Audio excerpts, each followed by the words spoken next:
Oi, sou eu de novo. O que estava ruim ficou ainda pior. Nos últimos dias veio à tona um dos maiores escândalos envolvendo aposentados e pensionistas do INSS. O rombo, segundo levantamentos, ultrapassa a casa de 6 bilhões de reais. 4 milhões de idosos roubados e a maioria das vítimas do Norte e Nordeste. Mas isso todo mundo já sabe. O que eles não te contaram é que o escândalo atual era de 6 bilhões. Hoje, com um novo relatório da CGU, mostrou que só em 2023, 35 mil reclamaram de fraude e o valor movimentado, 90 bilhões. 90 bilhões. Nós estamos diante do maior escândalo de corrupção da história do nosso país. E o golpe era o seguinte: aposentados eram filiados sem consentimento, tinham valores descontados direto do contra-cheque ou faziam empréstimos que eles nunca pediram. E daí, quando reclamavam, nada acontecia. Estamos falando do desvio de valores bilionários de pessoas doentes e idosas. Dinheiro que deveria estar no bolso de quem trabalhou a vida inteira e hoje depende da aposentadoria para viver. E é claro, vão espalhar a narrativa de que tudo começou no governo anterior. E já percebeu que no governo passado tudo era culpa só do presidente. E nesse governo nada é culpa do presidente? Mas olha só que interessante. As investigações mostraram que os descontos irregulares já vinham sendo praticados há anos, o que levou o governo Bolsonaro, em 2019, a apresentar a medida provisória 871, justamente para combater esse tipo de fraude em descontos. Ele obrigava os sindicatos e associações a comprovarem, a cada 2 anos, que o aposentado realmente estava autorizando aquele desconto. Adivinha quem ficou contra? Acertou. A esquerda. Como não bastasse, em 2022, com votos da esquerda, eles derrubaram essa lei. E o que será que aconteceu nos próximos anos? Bingo. Foi exatamente depois de derrubar esse mecanismo de proteção contra as fraudes que houve esse aumento absurdo de descontos indevidos. Ou no português claro, aumento absurdo de roubo contra idosos. Desenhando porque eu sei que tem gente que só entende assim. 2019, Bolsonaro faz lei para proteger esses idosos de fraudes. 2022, esquerda derruba essa lei no Congresso. 2023 e 2024, explosão de fraudes. E ainda tem gente surpresa com isso. Não foi o Alckmin que disse o ladrão quer voltar à cena do crime. E de fato voltou.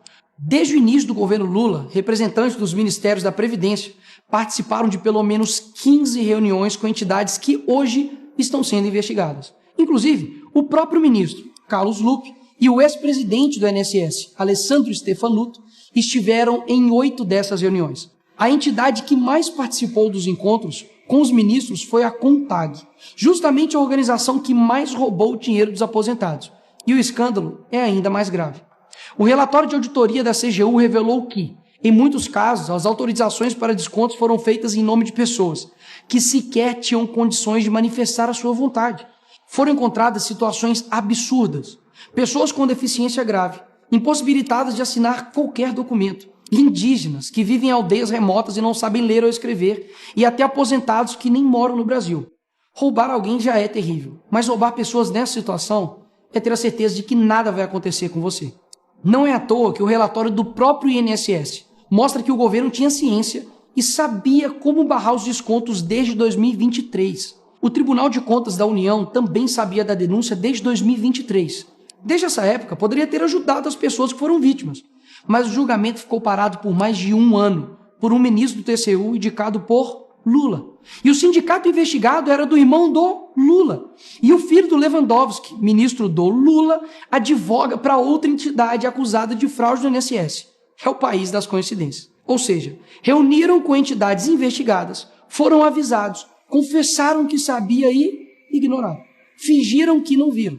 Agora, com a pressão do escândalo, o governo Lula trocou o ministro e só.